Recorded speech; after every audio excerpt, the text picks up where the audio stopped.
श्रीरामचंद्र परब्रह्मणे नमः। श्रीगुरुभ्यो नमः। श्रीमात्रे नमः। श्रीगणेशाय नमः।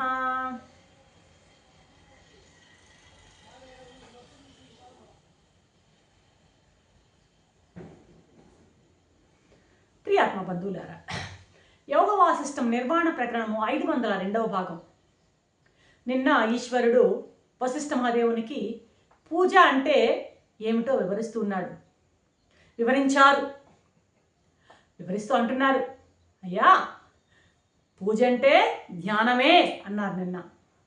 అలాగే ఆయనకు పెట్టే నైవేద్యం కూడా ధ్యానమేనయ్యా అంటాడు. ఆయనకు పెట్టేటువంటి పదార్థాలు అవే, ఏది ధ్యానమే. ఆయన చేసే పూజ ధ్యానమే, ఆయన పూజించేది అదే విధానము ధ్యానమే, ఆయనకి పెట్టే నైవేద్యము ధ్యానమే. ఇది తప్ప విడిచి నువ్వు ఏ మార్గంలో చేసినా పూజలు చేసినా అది సరైన మార్గం కాదు. అది నీకు అది ఏమాత్రం శ్రేయస్సుని కలిగించదు, నిన్ను ఏమాత్రం ఉద్ధరించదు. అది సరైన మార్గం కానే కాదు అని చెప్తూ ఇక ఫలశ్రుతిని చెప్తున్నారు శివుడు వశిష్ఠ దేవునికి. ఏమన్నాడు? ఇప్పుడు ఎందుకు దేని మీద అయినా ఫలశ్రుతి, ఏ స్తోత్రం కానీ ఎక్కడన్నా చూడండి ఫలశ్రుతి అనేది చెప్తూ ఉంటారు. ఎందుకు చెప్తారు ఫలశ్రుతి అంటే, ఆ చెప్పిన విషయం మీద అభిలాషను కలగజేయడానికి ఫలశ్రుతిని ఉపయోగిస్తుంటారు.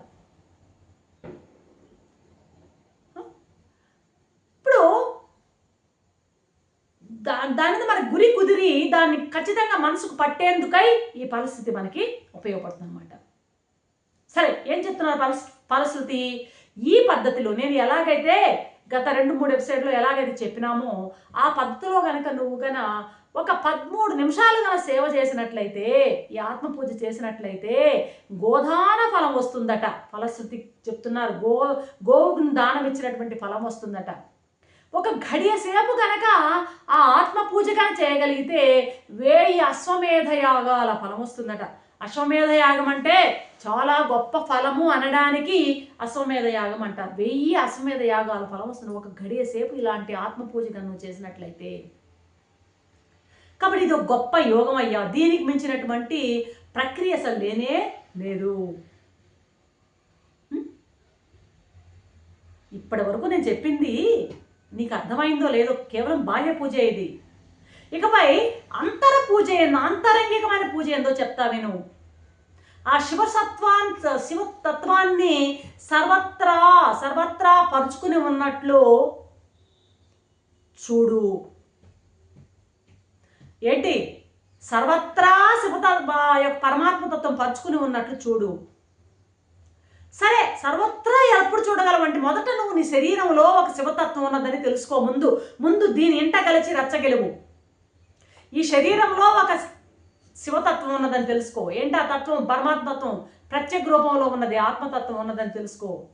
అదే ప్రత్యేగాత్మ అని తెలుసుకో. లోపల ఉన్నటువంటి ఆ శివతత్వం ప్రత్యేగాత్మ అని తెలుసుకో. అదే శివలింగం, లోపల ఉన్న ఆత్మలింగం అని తెలుసుకో. అదే మనస్సు. ఆ మనస్సుకి ఒక ఆధారం ఉంది, ప్రాణం. మనస్సుకి ఆధారం ప్రాణం. ఈ ముందు ఆధారంగా ప్రాణం ఉంది, ప్రాణం పైన మనస్సు ఉంది.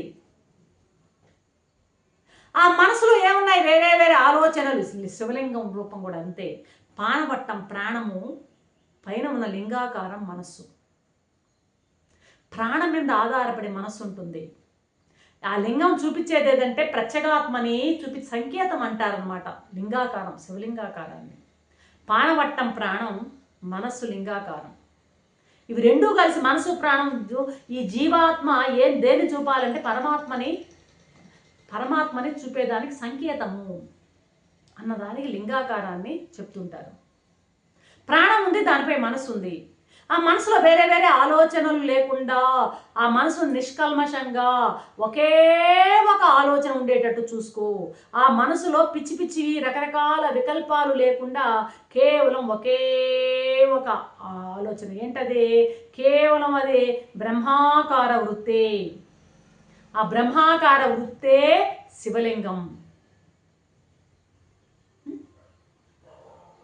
ఆ శివలింగం బ్రహ్మాకార వృత్తి కనుక ఉండకపోతే రకరకాల ఆలోచనలు అయిపోయినాయి అనుకో, అది శివలింగం కాదు, అది భూతలింగం అయిపోతుంది, ప్రపంచలింగం అయిపోతుంది.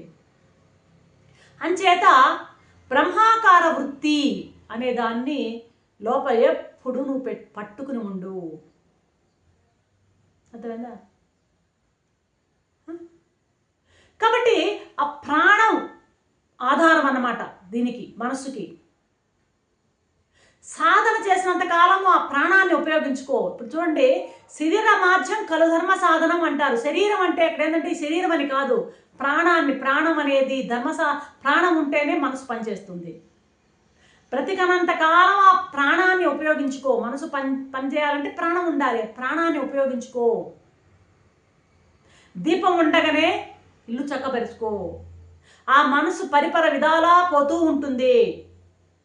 కానీ ఈ ప్రాణం చేసేటువంటి సహాయాన్ని అది మర్చిపోయి దుర్వినియోగం చేస్తూ ఉన్నది ఈ మనసు. ప్రాణం ప్రాణం ఎంతో గొప్ప సహాయం చేసి మనసును బ్రతికిస్తున్నది. ఆ ప్రాణం సహాయంతో ఏం చేయాలి, ఏం సాధించాలి మనం అంటే అది ఒకటేది బ్రహ్మాకార వృత్తిని చేపట్టాలి.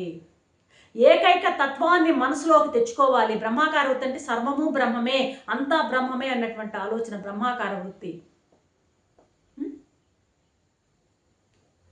అర్థమైందా? కాబట్టి ఆ ఏకైక తత్వాన్ని మనసులోకి తెచ్చుకోవాలి. ఆ వృత్తి బ్రహ్మాకార వృత్తిని కన్నా అవలంబిస్తే అది ఏమవుతుంది, అదే నిజమైనటువంటి నీ యొక్క ఆత్మని చూపుతుంది. నీకు ప్రత్యేగాత్మ సాక్షాత్కరిస్తుంది, ప్రత్యేగాత్మను సాక్షాత్కరింపజేస్తుంది.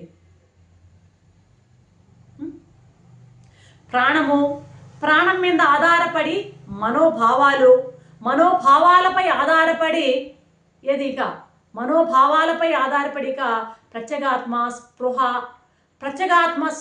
స్పృహ ఎప్పుడు కలిగిందో అదే పరమాత్మ. అహం బ్రహ్మాస్మి. అర్థమైందా? ప్రత్యేగాత్మ ప్లస్ పరమాత్మ రెండూ కలిస్తే ఇక బ్రహ్మాకార వృత్తి. ఆ భావాన్ని పొందాలి, దీనికి సాధన చేయాలి. కాబట్టి ఎక్కడో లేదయ్యా, నువ్వు వెతికేటువంటి ఆ శివతత్వం నీలోనే ఉన్నది, నీ శరీరంలోనే ఉన్నది. నువ్వు ఏ పని చేస్తున్నా, తింటున్నా, తాగుతున్నా, ఆలోచిస్తున్నా, పడుకున్నా, నిద్రిస్తున్నా, ఏం చేస్తున్నా సరే మళ్ళీ మళ్ళీ నీకు అదే జ్ఞానం అనేదే, ఆ బ్రహ్మాకార వృత్తే నీ మనసులో మెదలాలి. ఆ యొక్క జ్ఞాన గంగలో నువ్వు స్నానం చేసి శుద్ధి పొందు అంటున్నాడు శివుడు ఇక్కడ. నిత్య అవబోధలో ఉండు, నిరంతర స్మరణలో, ఆ బ్రహ్మాకార వృత్తిలో నిరంతరం ఎప్పుడైతే నువ్వు ఉంటావో, ఆ బ్రహ్మాకార వృత్తినే ఎప్పుడు పట్టుకుని ఎప్పుడు ఉంటావో, అది అసలైనటువంటి నిజమైనటువంటి ఆత్మ పూజ, శివ పూజ అంటూ ముగిస్తున్నారు వశిష్ఠుల వారు. రేపటి ఎపిసోడ్లో ఏం చెప్తారో చూద్దాం. అంతవరకు సెలవు. సర్వం శ్రీరామ్.